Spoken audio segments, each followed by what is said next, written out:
for allowing me to join in this very important debate. And I dare say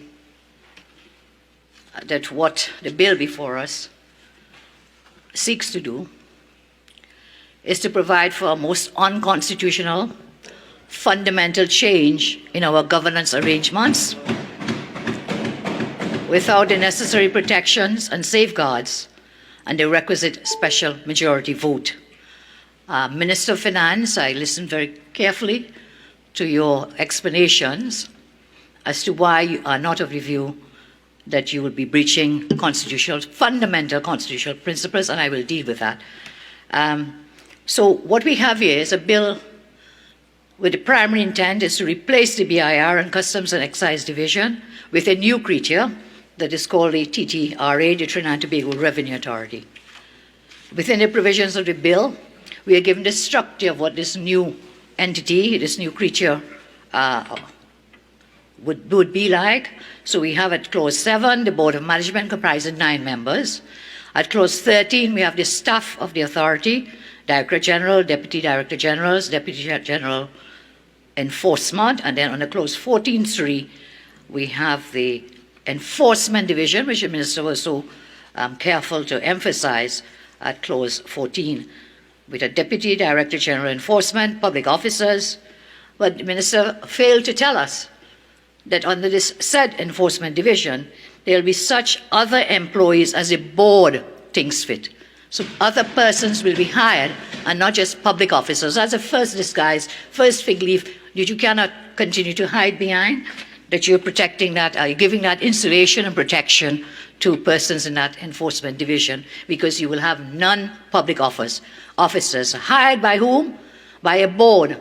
And that board is handpicked by the minister. In fact, throughout this bill, the minister his name appears multitudinous times. Many, many times, Madam Speaker. His hand is there, his finger is in the cookie jar, all over this bill. So that it is, I would say this is not a TTRA, Trinidad and Tobago Revenue Authority. It seems to, in fact, Minister Imbert's Revenue Authority, with a long reach into every aspect of it. The minister's rationale, and that of the government, was that, listen, the BIR and Customs, and especially BIR, they're so inefficient. There's so many weaknesses and so on. Spent quite some time on the weaknesses and then said this TTRA was the solution to those problems that we said. Now, Madam, we know this nice expression, a rose by any other name is still a rose. And a dagger by any other name is still a dagger. And this TTRA bill is a dagger in the heart of the Constitution of Trinidad and Tobago. And I will explain why, Madam. So what is it? Efficiency. The bill, through its enforcement director and other officers, they will deal with customs, revenue and customs laws listed in the schedule. Interestingly, the bill does not seek to change any of those laws. All it seeks to do is to place this new structure that I mentioned at the start in place to promote efficiency. So what are the devices, what are the new methods that you're going to use to create efficiency? Minister speaks about the high technology and a modern blah, blah, blah, shiny, shiny, shiny. New TTRA. Why don't you give that to the existing BIR and Customs and Excise? Why? If you have identified human resources and staffing as one of the main inefficiencies, what have you done? You said no government has been able. I'll tell you what we did. Under the Pandey government, we placed children. We said not a child must be left behind. And we had built all those schools to accommodate the children writing the then common entrance, the last common entrance exam. And we had the challenge is how do we staff all these new schools with teachers and staff? How could we do it in the shortest of the space of time? I recall Prime Minister Pandey telling me one day in a meeting in my own constituency, and the same day that the common entrance ended, when he leaned over the minister, I was Minister of Education, can we place every child in school? I said, Prime Minister, I will try. And try we did, and so we did. We were able to place every child. But the challenge was the speed with which the Teaching Service Commission operated in carrying out their job of staffing. And we found a way to do it. I am told, and we know, it's been said, that it's only Parliament can convert a man into a woman. But it's also the Cabinet makes things happen. And through the cabinet, we set up a special committee of retired persons who had worked in the Ministry of Education and in the teaching service, and they did the interviews, the zillions of interviews, in order to staff these schools in time for the opening of terms from July to September. That's what we did. We have to be creative. We have to find solutions. We do not have to reinvent the wheel. So if your problem is staffing, human resource, and then you say they are inefficient, but you're not resourcing them, you're under-resourcing them, and then come to complain, when you really have to wonder what the motives are in seeking to take two bodies, the Customs and Excise and the BIR, two insulated bodies, and the minister quoted quite brilliantly for a non-lawyer, from those various cases which have set the precedent that our chapter 9, no chapter 9, was chapter 8, in the Endell Thomas case and so on, clearly it was to insulate public officers from firings and hirings, dismissal of pleasure. That's a prerogative of the sovereign. That was taken away when we set up our own constitution and so on, that you will be insulated. The whole issue of dismissal of pleasure or displeasure, as the case may be, that was removed. So you had an independent, insulated service commission to hire, promote, transfer, appoint, and so on. That has now been taken away with respect to all the functions that this new board will now be in charge of. When it comes to enforcement functions, it's a whole different ball game. I've already made one point about that, and I'll come back to the point.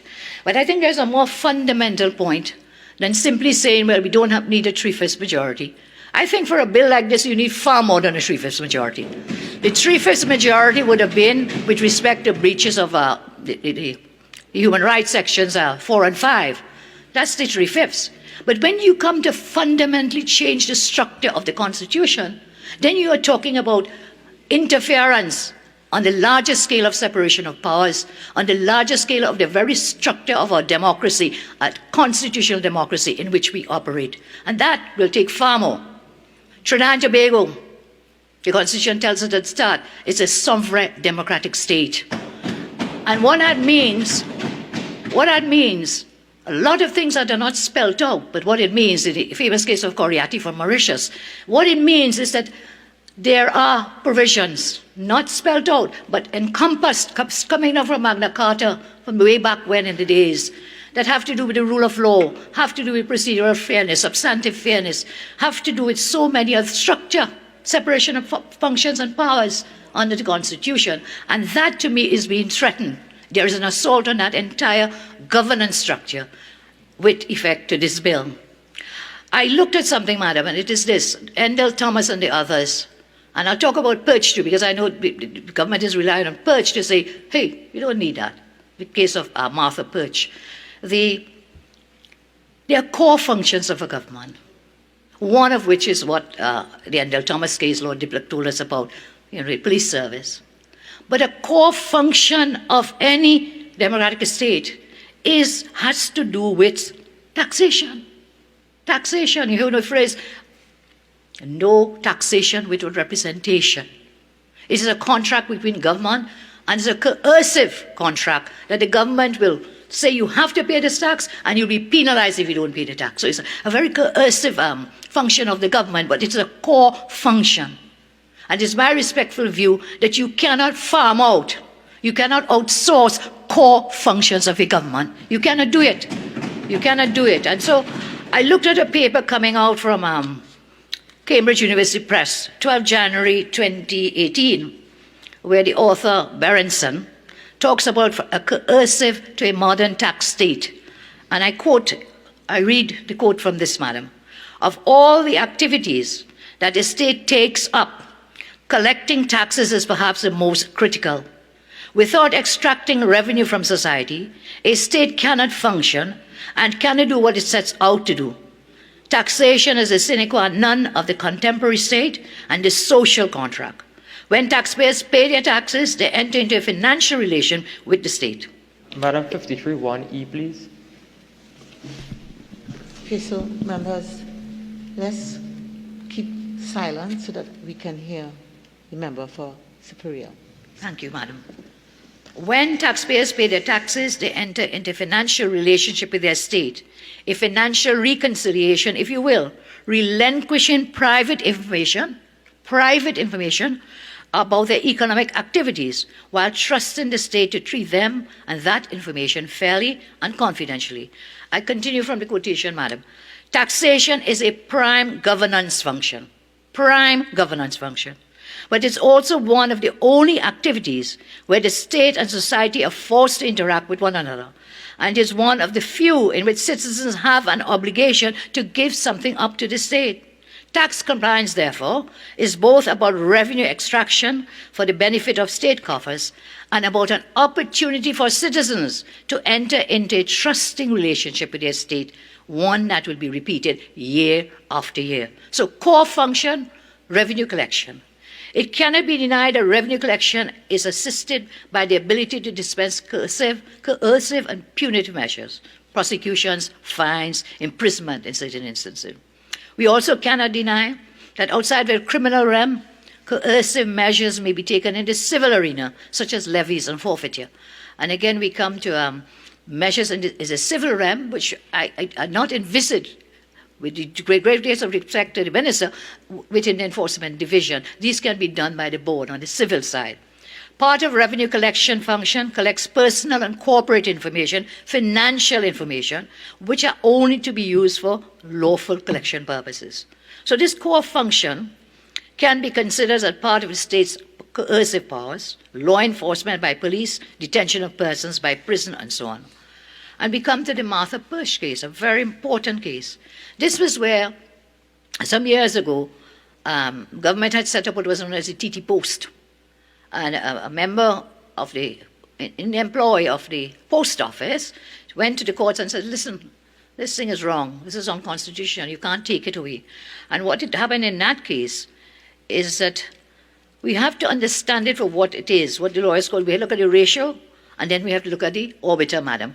And so the ratio is that the Act, 1999 Act, and I quote paragraph 13 of that judgment from the UK Privy Council, 2003-17, Perch and the Attorney General of TNT.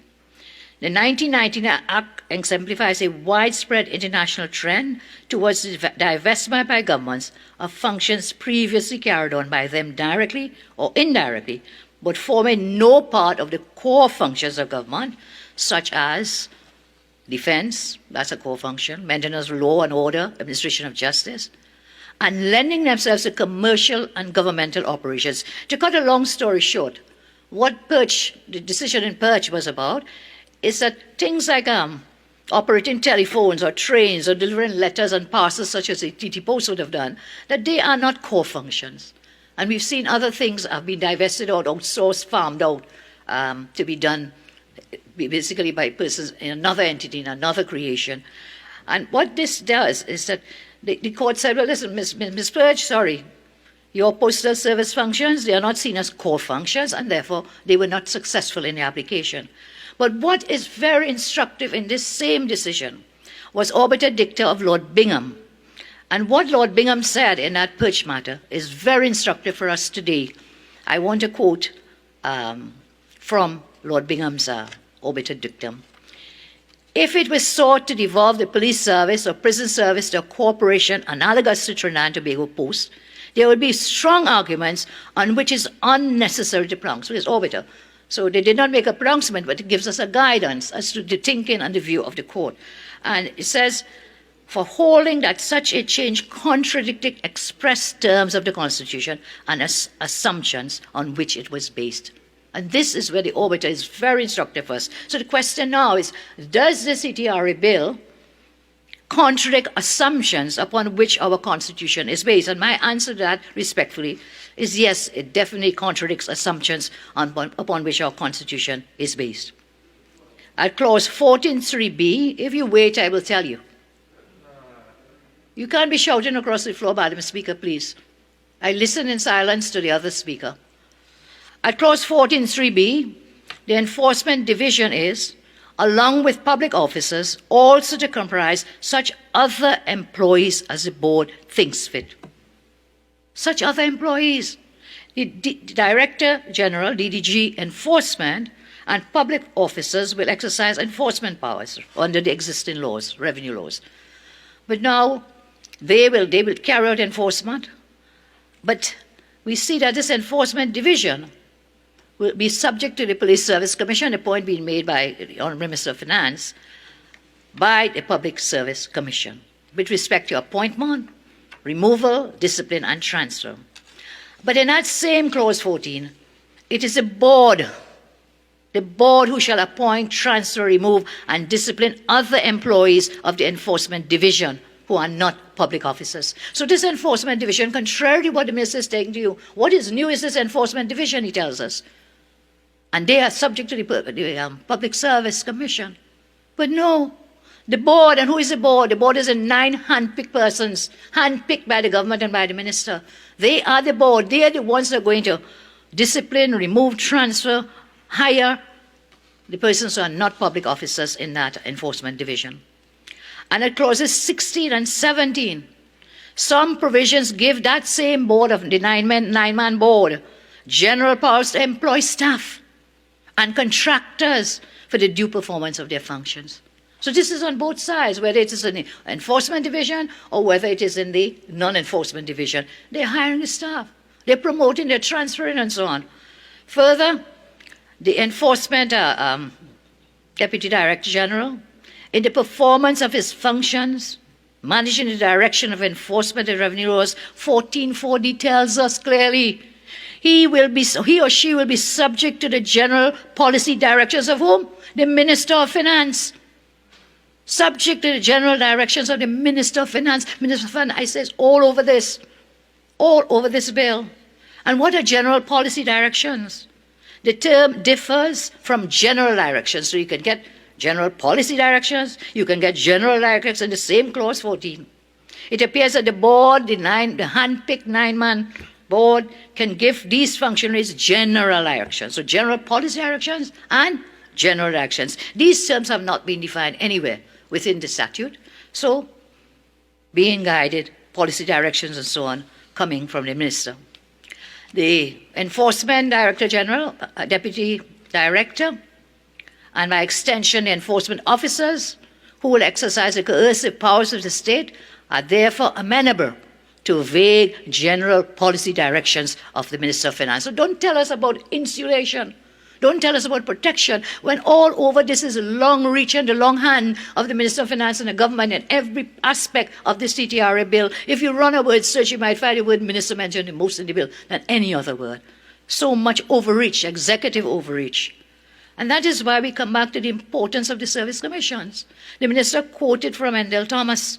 Only a few days ago in this House, we had calls to use this locus classicus, the Endell Thomas matter, which has been followed in several other judgments, decisions coming down the road.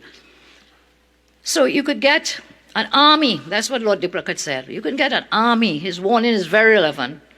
In the case of an armed police force, potential for harassment, such a force possesses summary dismissal, opens up the prospect of converting it into what in effect might be function as a private army of the political party that are playing a majority of the seats in the parliament. That's what the warning was. And this is clearly written into this bill, where you will have that executive overreach. And you'll be in effect putting Trojan horses into that TTRA.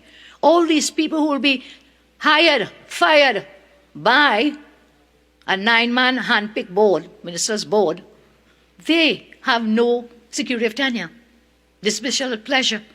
None of that is there, none of that protection that you would have had with the Service Commission. And Lord Diplock said, Minister quoted it today, he said, the function of Chapter 8, which is now our Chapter 9 of the Constitution, was to insulate public officers from political influence exercised directly upon them by the government of the day. That is where we see in Chapter 9, and now Chapter 9, provides for service commissions, including Section 120, which is a provision for a public service commission, to insulate public officers from overreach by the executive. So the enforcement division will be allowed to be populated by persons who are not public officers, not appointed under the Public Service Commission. That is clear from that same clause 14. Therefore, they have no security of tenure. to be hired, disciplined, amenable to removal by a board appointed by the Minister of Finance. They will be involved in the enforcement division and in the other division. And therefore, these employees, most likely on contract, will be a very frightening situation for workers in this new revenue authority. So Lord Bingham's orbital remarks in that same Martha Perch case, they're very applicable. These are contract employees hired by the control of a ministerially appointed board and so on. They're private, financial. If you want to harass a private citizen, man, these people can leak your private information. It can be used against private citizens whom the government is opposed to or they think their opponents. They're doing it anyway. They just blame everybody who doesn't agree with them. And this is a very dangerous piece of legislation. Mischief, all because they cannot say no to their bosses. So if their boss comes and says, hey, what do you have financial information about MP Dinesh Rambali? Will they say no? When that is the same board that's going to hire them, fire them, appoint them, transfer them, dismiss them. So it is undue overreach with the greatest respect. So members of the board, all persons now exercising powers under the Income Tax Act, we have another serious problem here. On 4 occasions at least, this government has attempted to whittle away the secrecy provisions of the Income Tax Act. On at least 4 occasions, they've attempted to whittle away the secrecy provisions contained in the Income Tax Act. So let me ask you something. We are told that the contract employees in the enforcement division, they will not be enforcing the provisions under the Income Tax Act. No, they're not going to be enforcement. I don't know what they're doing there in the first place. Why are you putting them in that division? Why you want to put contract people in there? I've already dealt with that issue that they're not insulated. But what are you putting them there to do? And when you put them, because they're not enforcing the provisions of the Income Tax Act, they will not be subject to Section 4 of the Act regarding, Income Tax Act regarding secrecy. They will not be subject to the penalties and so on that will flow should they leak information from people.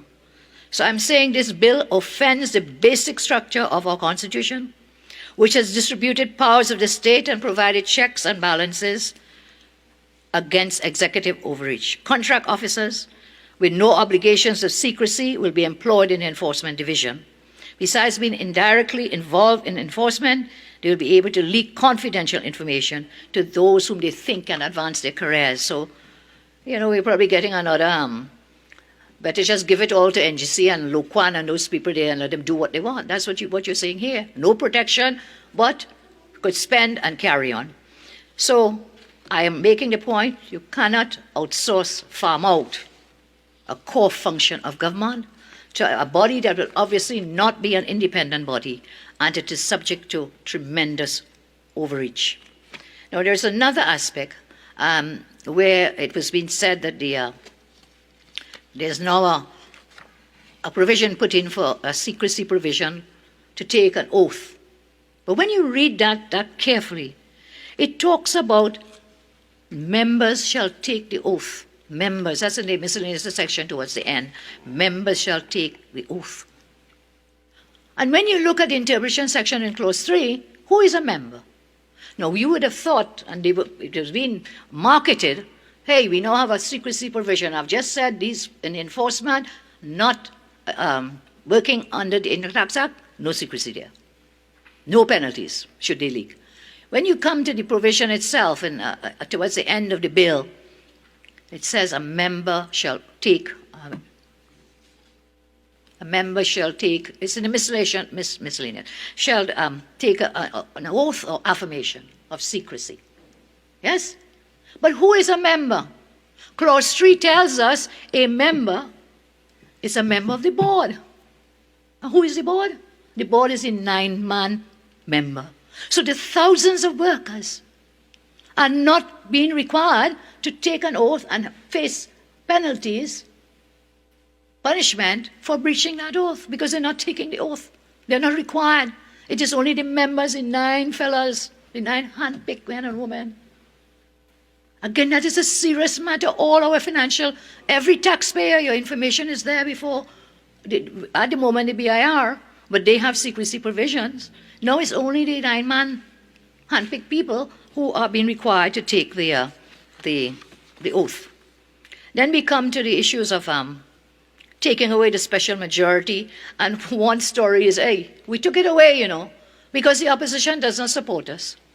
They will not support, and it's not true, it's a total falsehood. We have supported at least 10 pieces of legislation passed with a special majority. 10. Time doesn't permit, but I'm sure my colleagues will deal with it. And you see, it is my reading of Surat, which is the case that the government loves to use. I have never seen Baroness Hale or Lord Bingham in that case given as a reason for not using a special majority clause is that the opposition, a dissenting voice by the opposition. That is not a reason to remove a special majority clause. You do it because that is the right thing to do, it is the thing to do, it must be done because of the Constitution. So that first cried, I've been the same, but always said it, he said, how many incarnations? 2010, 2018, 2019, or 2020, it's the fourth attempt. Can I remind you, sir, this is the fourth incarnation of this bill, it is true. But every single incarnation before this one contained a special majority clause. Every single one. Every single one. So we removed the clause. And I think it's the Honorable Attorney General himself who admitted that this bill does breach human rights, the Section 4 and 5 rights, privacy to privacy, rights to property, it does. And having said that, then you say, well, listen, it's okay, we put in the enforcement division. It will be okay. I know today, goodly Minister of Finance said, you know what? They will be enforcing the same laws that they've been enforcing all the time. On the Customs Act, Income Tax Act, blah, blah, blah. And therefore, if it was not unconstitutional then to have those powers, well, then it's not unconstitutional now. Wow. What logic is that? It was not unconstitutional before because it was safe law. It was saved under the Constitution. You are now attempting to alter matters, and once you're doing an alteration, you know what Section 54 tells you. It tells you about the special majorities. So that is no excuse whatsoever. So there are three reasons you're telling me we are taking out this special majority because first the opposition will not support, then 2 minutes, thank you.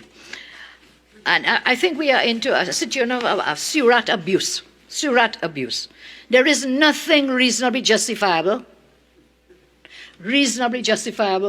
proportionate, whatever, for the major fundamental breaches of the Constitution I've discussed, and for the other ones with respect to the Bill of Rights sections in 4 and 5, there is nothing justifiable. Whether in the Barry Francis sense and even in the Surat sense, it is not so.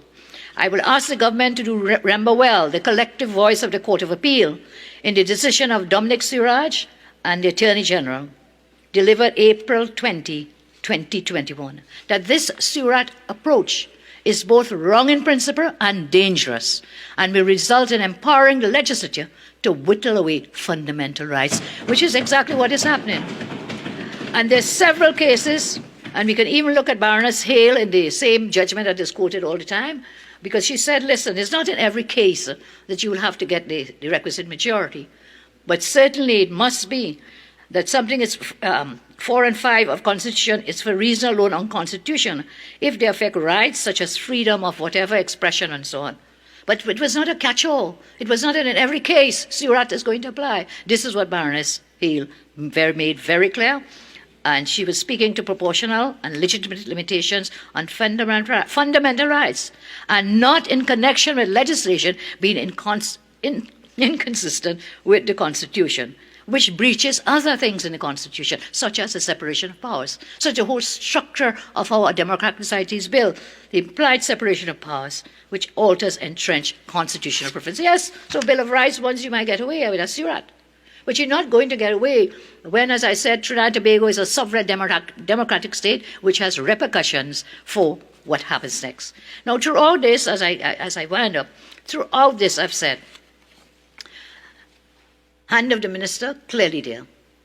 And there's a weird something, I've called this cabinet the recusal cabinet. Over 210 times they recuse themselves. They have a quorum for the board, madam, should be 9. And then they bring a provision and say, well, you must declare if you have an interest. And then they bring another provision and says, you know what? You can sit in to have a quorum counted, even if you have a conflict of interest, even if you have a contract. That is so weird. Why would you want to do that? Why would you want to legislate for someone with a conflict of interest to sit there? At the end of the day, madam, it is my respectful view, and I thank you for the opportunity, that this bill is totally in violation and an affront and an assault upon the Constitution of Trinidad and Tobago and the people. I thank you.